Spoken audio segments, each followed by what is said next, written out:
right, and welcome to this Weslaco ISD Podcast. This is the Weslaco High School Jazz Band that earned a Division I at UIL and earned a Division I at the Texas A&M University Kingsville Jazz Festival. Raymond Sanchez earned a chair in the All-Region Jazz Band and advanced to area. Anthony Ortiz earned a chair in the All-Region Jazz Band and advanced to earn a chair at the Texas All-State Jazz Band 1. This jazz band is not only one of the premier groups in the Rio Grande Valley, in the state of Texas, but also in the entire nation. Mike Gonzalez, how are you doing in a different location, a different set? It is the Weslaco ISD Podcast. Great to be here, Carlos. Another avenue for our community, for the public to enjoy this podcast. That's right. A lot of fun things we're going to talk about. That's right. We'll have a couple of discussions here. We'll talk to an alumni. We'll talk to one of our faculty members as well. So we'll have an in-depth discussion. Take our time. Also, we'll have a couple of other things to talk about that we will share with the Weslaco ISD family on this WISD podcast. Let's get things started with the headlines. Mike. That's right, Carlos. We'll start off with one of the biggest stories in 2023, and that is Alex Solis. The Weslaco East star baseball player entered this season as one of the top 5 players to watch in the state of Texas. As a junior last year, the right-hander was named MVP of District 32 5A and All-Area Pitcher of the Year by the Monitor. The University of Houston commit is also getting noticed by Major League Baseball scouts. They have been coming to Weslaco East games to take a look at our dynamic and talented player. Something new and different at WISD is the ceremony of students entering the military. The scholars now get to sign on the dotted line in front of their family and friends, announcing where they will enter in the armed forces. Weslaco ISD has already held a few events, and the support has been strong. As part of Women's History Month, WISD Gear Up put together the second annual Women Inspiring Students to Dream. Young ladies from both Weslaco High and Weslaco East met some of the most influential women in the area. This includes Leah Weiss. The Harlingen native took the stage in front of the girls and shared how she became an attorney. Today, Weiss is a lawyer and has her own law firm. Hopefully, our students were inspired to go on to great things as well. Weslaco ISD is celebrating its Teachers of the Year. The WISD Prize Patrol is going to every school and surprising teachers in their classrooms with this recognition. Each school honors a Teacher of the Year for their dedication, hard work, creativity, and inspiring students every day. A Teacher of the Year for the school district will be announced later for elementary and secondary schools. Carlos, let's send it back to you. All right. Thank you very much, Mike Gonzalez, for those headlines. And it was a lot of fun to be part of the Prize Patrol and let all those teachers know that they are the Teachers of the Year. That's something that they will put on the resume for the rest of their lives and something that they will always remember. So congratulations to them. Yeah, absolutely. It's one of their biggest highlights of their careers. And as you mentioned, something they'll put on the wall, something they'll share with their family and friends forever. All right. Well, our first guest for our WISD first ever podcast is Mr. Tomas Padilla, an engineering instructor for Weslaco ISD, and he has a very interesting story, and this is why we wanted to speak with him today. He graduated from high school early. He joined the Navy at 17 years of age and became a nuclear scientist. Here he is, Mr. Padilla. Welcome to our program, our podcast here. It's good to have you here. I appreciate the invitation. I know that there's so many successful teachers in the school district, and I'm just happy that I was selected. Thank you. Well, I like to say, I was thinking about you. You're one of the most interesting people at WISD. You graduated early at 17 years of age. Your parents had to sign for you to join the Navy. And so what type of job, what kind of role did you have? Were you on a submarine, an aircraft carrier? Talk to me about that. Well, I always tell people if you ever want to see an experience about the kind of work I did was kind of like the Lexington. If you go to Corpus Christi and you visit the Lexington, imagine going down into that engine room, very similar, just a little bit more spacious. But yeah, I was actually a nuclear mechanic. I got to operate and work on the reactor side of the ship. We were the ones that made the boat go, Mm-hmm. In order for you to get to where you're at, you had to have a good education. Tell us about your schooling, your background of it. So I started the school district here in actually Horton when it used to be a pre-kinder. like you think about nostalgia, that's one of the main reasons I came back to the Valley. So I really like that idea of our small community that we do have. So went through schools like Roosevelt and even Louis Black, and so made my way through elementary levels with WISD. Scooted over to South Texas ISD, got to go to the Science Academy. That's where I learned a lot of the technology that inspired me. Mm-hmm. And so I said, you know what, the way they teach, I really like that. I'm going to bring that back to Weslaco as well. Okay, and so what about, where did you go to school? Did you go to, to a regular college, a naval school? How did you learn how to become a nuclear scientist? The interesting story is the great thing about that is that the Navy itself offers a lot of college credit. So you're taking courses with the college. They have college instructors, university instructors that come and teach. Some of them are like from NOLS, atomic labs. And so the things that we're learning, some of them are electronics, a little bit of mechanical systems, and then the nuclear power. So that's called the Naval Nuclear Power School. And so you do about almost a year and a couple of months of that. And then you get sent to a prototype training. So you get hands-on training in a submarine, and then eventually end up in an aircraft carrier or a submarine, if that's your choice. Yeah, so there's different ways of getting, an education, either through a college or through the military. We talked earlier about, some of our students now, they're signing on to go to the military because they pay for the schooling. Yes, I'm sure that helped you along the way. Yes, they definitely, the incentives are either a sign-on bonus and for sure the GI Bill to be able to continue, whether in the military itself or soon after. Mm-hmm. And so I was able to take advantage of both college credits while I was in, and then was able to transfer some of those. There's a college called Excelsior College that I got to finish my bachelor's to, and then I came back to the Valley here and studied through UTRGV for electrical engineering as well. Awesome. Tell us a personal story about designing and building your own home and your life on the farm. I hear you have an interesting story there. Sure, yeah, definitely. So what I teach is and what I preach is how I live it. It's a lifestyle for me. The everyday, trigonometry, geometry, reading manuals and making sense of how those technical pieces come together. Even the design. So I had this idea that I would build my first home, make it like a farmhouse style so that I can use it later as a farmhouse. And so I finally achieved that. So a few years back. And when you're talking about build it, I know you designed it, right? Right. But when you build it, you actually did almost everything yourself, correct? Yeah, so from setting up the dirt, soil with my tractor to the rebar, all the foundation level, setting up the forms, and then even welding together the I-beams, the structural part, and screwing on the sheet metal, adding the insulation, the inside walls, interior walls, plumbing, the electrical, yeah. How long did all that take? It was about 3 years, yeah. So the good thing is, working. You took your time. Yeah, working with the school district, the income's coming in, putting it into that investment of that house, and then didn't know it by the time I was done with it. So yeah, a few years. Okay, so I had a chance to talk to you a little bit, last week before we recorded this show, and you tell me that you grow your own vegetables, Right. Yeah. right, and then you have your own, bees as well. You raise your own bees as well. Tell me a little bit about that. Okay, so obviously you can have nice vegetables growing. You need the pollinators. So I said, okay, you're gonna grow vegetables, you gotta have bees. So I have two really large high tunnels that were through a grant through NRCS, and so I was able to set up these. They call them high tunnels, kind of like greenhouses, but you still can drive your tractor in it. And so I still grow vegetables, organic vegetables into the soil.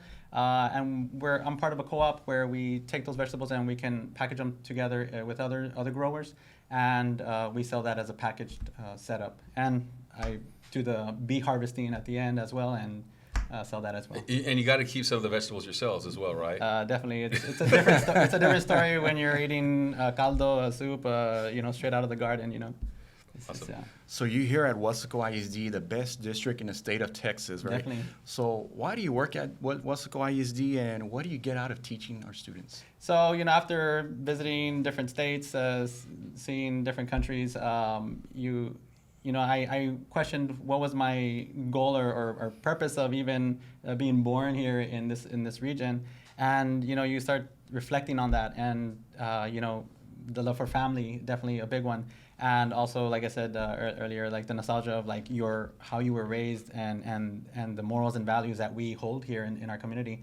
Definitely wanted to keep that going with my own family. Awesome. And part of the, you work at the CTE, Joe Calvillo complex, Yes. and you're teaching engineering students, or, at least those that aspire to be engineering students maybe in college. Definitely. Talk to me a little bit about that. What kind of classes are they taking? A lot of math and science. So we offer an intro to engineering, an engineering graphics course. So they get a little bit of electronics, mechanical systems, how gears work, how electronics, how to combine resistors, capacitors, how to even do programming.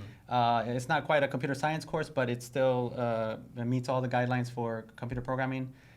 So students get to build their own circuits and control them, and control motors to be able to set things on screens. And so things that you would see in a machine on a regular basis, whether it's a coil of wire, a motor, something that was calculated, they get to see that again. Do they earn any certifications, any college credits, anything like that? We do offer what's called a SolidWorks certification, certified. Can I repeat that? We do offer a certified SolidWorks associate certification, and so in class we offer, we're able to practice a lot of the designs, layouts in CAD. They call it computer aided design, and so we even get to 3D print some of the parts. Even do some flat two-dimensional layouts for example, laser cutting and CNC milling. Nice. Very good. One of the most popular programs that we have there is that green car racing, and yes. you are a big part of it. So just tell us your experience with it and how you've been able to teach the students and see them grow. Right, so a few years back, we started the program. I'm co-sponsored with Mr. Carlos Perez, that's an automotive teacher. So he takes care of a lot of the automotive side, how to align the wheels correctly, how to make sure the fuse wiring and electrical wiring is set up right. And then we come up with side ideas, like how to design a part, let's say the steering wheel, or how we're going to be able to speed up the controller. We included a speed controller to be able to adjust the speed of the car instead of just turning on and off. And this year, we took on a challenge of building a whole frame entirely from scratch. And so our students got to be part of that and designing and modeling that car system on that CAD software. And I think what's so interesting about that is, the cars of the future are going to run off of batteries. That's what they're saying. More of that than the gas-powered engines that we have right now. And is that what y'all are using? Are they all battery-powered, solar-powered? Can you talk to me a little bit about that? So you say future, actually it's now, right? We see a lot of those vehicles now on the road. And so we do operate it just on two 12-volt batteries. We could use solar panels to charge the system, but for the length of the race, we only need that one or two charges for the set of batteries. And so what I like to teach the students is how that technology works currently and how they can reverse engineer it and come up with their own ideas on the side. Sure, absolutely. It might be something one of these days where they're working for GM, because I know Tesla has the vehicles, but GM or Ford or one of those other companies, and they might be working there one of these days. Actually, we have some students that are already in different companies, and I get to keep in contact with a few and sometimes even bring them back to give a speech or two. How neat is that to have them go out on the field and do it professionally and see them grow like that? Yeah, I mean, I think of it like, am I getting too old now that I see that whole turn of events, right? That's your expectation. That's what you're trying to do. That's your end goal, to get these students out there and to be part of that community of engineers.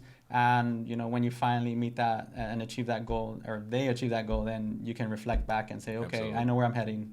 I know what I'm doing with my teaching lessons and skills. It's a sign that you did something right. Absolutely. So far, yes. All right. Well, thank you very much, Mr. Padilla, for being part of our podcast. We appreciate it. Keep inspiring students and keep working on your farm. And one of these days, you know what? The K-West crew is going to have to go out there. We're going to have to get some video of this to see what you're doing out there. You're invited. Thank you very much, Mr. Padilla. Thank you, all right. Mr. Padilla. Well, we're going to continue on with our show right here, because earlier in this podcast, you heard a little bit about Alex Solis, one of the top pitchers in the state of Texas.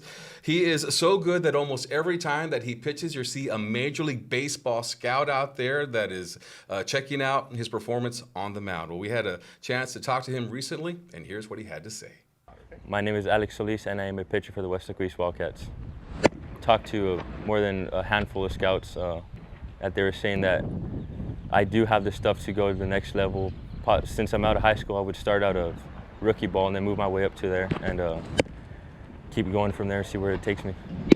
Those scouts that have been here, they have contacted me talking about the recruiting process, what it's going to be like after the season, how it was before the season. They're talking about what they want to see or what I'm capable of, and asking just personal questions, getting to know me as a person, as a player too. It is exciting because then you know that work you've been putting in from however old you were since when you started Kids Pitch actually. You know, slowly it's been trusting the process and everything's coming through. Being one of the best is awesome, but at the same time it's nerve-wracking. You got to stay above everyone, make sure that you can't let no one down. Don't let yourself down, especially because you know you've been putting in that work. All right, it is now time for a WISD alumni success story. And this afternoon, we're going to be talking to Ashley Gonzalez, a Weslaco High School graduate from 2015. She was a 4-year letterman in girls basketball. She was part of the 31 6A all-defensive team. She was also team captain, and she was an all-district player. She was also part of a team that went to the Sweet 16 in back-to-back years. She was teammates with some basketball legends at WISD like Laura Van Tilburg, Angela Villarreal, and Bri Peña. Let's talk to Ashley Gonzalez right now. All right, well, Ashley Gonzalez, she joins us now from Corpus Christi, is that right? And where you're a reporter or a multimedia journalist for KIII. How are you doing, Ashley? I am doing good, guys. I am in Corpus Christi, and yes, I am a sports anchor and multi-skilled journalist is my official title. Well, before we get into what you do now in your career in Corpus Christi as a reporter, tell me a little about those memories you have at Weslaco High School. Ooh, I have so many, honestly. I have so many. I had a really great time in Weslaco.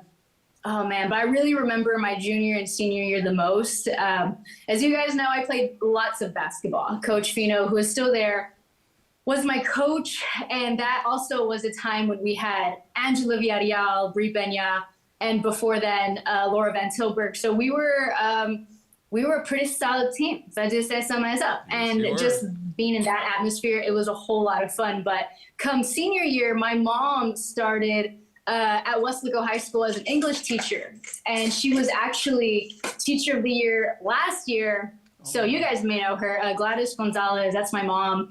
And I didn't know how much of a blessing that would be when I was a senior in high school and having my mom like down the hallway, because in that time, it's when you're applying for colleges, stressing out about which college you're going to. And I mentioned earlier, I really wanted to play college basketball, so I needed my mama there so I could talk to her.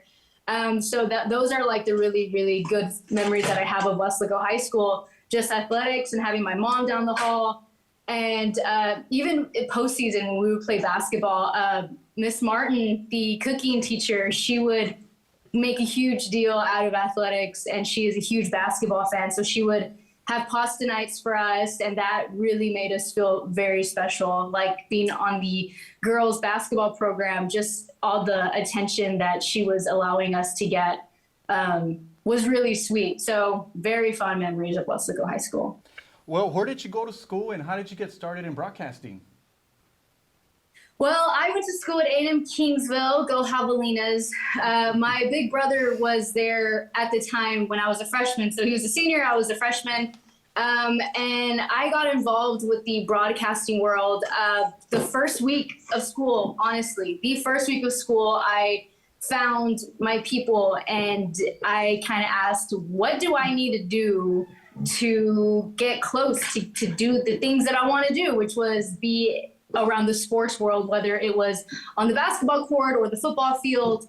And so I got involved with the Javelina Broadcast Network right away. And I started working on productions of football games, baseball games, volleyball games. And even though I wasn't necessarily in front of the camera almost at all, I got to learn the production side of everything. And that really helped me in the future. Like, to this day, we're learning how to work a camera like my freshman year of college. Now is probably a later start, maybe because of how everything's evolved in just 5 to 10 years. But at the time, it was key to learn how to work the camera before getting in front of it. Exactly. And it still is for those that are watching at home and you want to go into this business like Mike and I are in, and Ashley. You got to learn every aspect of the business. You got to learn how to, not only write and be in front of the camera, but you also have to learn how to edit and shoot, because you never know when you're going to have to do everything in once and be a multimedia journalist, like what Ashley does at KIII. And if you hear a bell, by the way, it's because our podcast studio, it's inside one of our high schools here at WISD, Ashley. So you might hear a bell ring here in a few minutes. That's okay. You're okay with I'm excited to be in school right now, Weslaco High. Yes. Tell me a little bit about some of your duties, because I've been on your all's website. I've seen some sports reports and I've seen some news reports from you as well. Yeah, so my title is sports anchor and multi-skilled journalist. So there's a big old slash in my title, and that's exactly how it goes. I am kind of divided into two. I have like my designated sports days and I have my designated news days. And so it's something that I value so much, because while my heart and my mind are almost all sports, there are a lot of things that I care about on the news side. I mean, I get to work a lot of stories and meet so many different people in my community, while at the same time going to their kids' games and going to all these other games. I mean, not just here locally, but recently I was sent to Arlington, and then the time before that I went to KIII, and it's covering local sports who go and make it big time. But at the same time, so I'm like in this realm of sports, and then I get out of sports and I'm in this realm of like getting further to know the people in my community, which is really important in this job field. Like, it's really important to get out in the community and tell the stories of the people that are your neighbors, because we're all kind of on the same boat, and what they care about, you care about, and vice versa. So I get to do both, and I have my designated days, and I really, really, really appreciate allowing myself to jump in both boxes. So Ashley, in your short time doing this, what are some of the more interesting stories that you have covered up to this point? Whew, there's a lot. So, I mean, even, oh gosh, I started. Whoa. So sorry. Was that a bad question? That's fine. No, it's a great question. My dog is just, I'm in my apartment if you couldn't tell. And so my dog's apartment, and she saw a little cute dog walk by, and she said there's only room for one cute dog in this area. So, so sorry about that. Oh my gosh. When I became a journalist, just out of college, that is when the pandemic hit. And so I think, aside from interesting stories that I've covered, just being a reporter at the start of a monumental time in everyone's life, I think that is the most interesting part of like how I started my career. It's like, hey, congratulations, you're a reporter. But at the same time, very bad things are going to happen and you're going to have to cover them. And I'm 21, 22 years old, and it was scary, very interesting, but it gave me a lot of experience. The more interesting stories, oh man, I've covered so many, and I feel so honored to even take a dive into my archives and think of those. But one of the recent ones, I think, I did a story last year on a few men who were playing for the Corpus Christi Hooks, and they are part of a minor league team that the Astros own. And I interviewed two men who were from the Dominican Republic, and I just spoke to them about their journey. I mean, the story was basically living the American dream here and playing for the Hooks. And as you guys know, Astros are kind of the team that everybody is watching. And it was really cool hearing their perspective of coming to the U.S. just to live out their dreams, and their dreams are to play some American baseball. Turns out that one of the guys that I interviewed, he was on the World Series team. So I was very, very, very proud of that. More interesting stories. Gosh, that's the one that kind of pops off the top of my head. Gosh, that's the one that I'm really proud of, especially that and you're they still ended up going through that series. you're still really young. So and there's going to be more of those like that, more opportunities to meet people that either impact society or involved in history, either in the sports world or American history in one way or another. So I'm sure those interviews, you're going to have more of those coming up. Tell us a little bit about what's the ultimate job for you then in this business? Where do you want to end up? Yeah, so before I wanted to be a sports reporter, I am a huge Spurs fan. Go Spurs, go! And in the Valley, you're 4 hours from the San Antonio Spurs. And so before I knew that I wanted to become a reporter, like I said, I was a Spurs fan. When I found out that I wanted to be a sports reporter, I was like, OMG, I have to cover Spurs games in the future, and that has to be my job because that would be like the best job ever. I would love to work for a company who covers the Spurs. So like it may be a local TV station in San Antonio, and my job is to cover the San Antonio Spurs and to go meet Pop and to go meet these awesome athletes. That's the dream. That's definitely the dream. I am a huge Spurs fan. I've always been a Spurs fan. It's never going to change. And so I would say that is definitely the dream. Well, you're on your way. You're doing what you're doing right now, and some of the stories that are just going to prepare you for being a beat reporter one of these days in San Antonio and covering the Spurs on a regular basis. That'll be awesome. Right. What's the name of your dog anyway? Golly. What's the name of your dog? You got a scary bark too. I'm so sorry. She can't hear me. I'm going to so predict sorry, Manu Carlos. Ginobili. Thank you for joining us here on the WISD podcast. Absolutely. Thank you so much for having me. And gosh, I'm so proud of the production that you guys have going on. I know, and I really hope that students get to see the behind the scenes because that's so important. So thank you so much, and go Panthers. And that is our show. We want to thank Mr. Tomas Padilla for being here from Weslaco ISD CTE. Ashley Gonzalez for joining us via Zoom, and Alex Solis for talking to us about perhaps maybe his future baseball career, Mike Gonzalez. Remember, you can follow us on WISD on social media channels. They are Facebook, Twitter, Instagram, YouTube, and you could also watch us on Spectrum 1301. So what do you think, Mike? Oh, great, Carlos. I think we had a lot of fun. We talked to a former student of ours and her dog, and that was so much fun. And we started out with Mr. Padilla telling us about the program at KIII, Yes. and we're off to a great start. Absolutely. I think the dog actually stole the show. I agree. All right. Well, thank you once again for being here as part of this podcast. As we leave you once again, the Weslaco High School Jazz Band.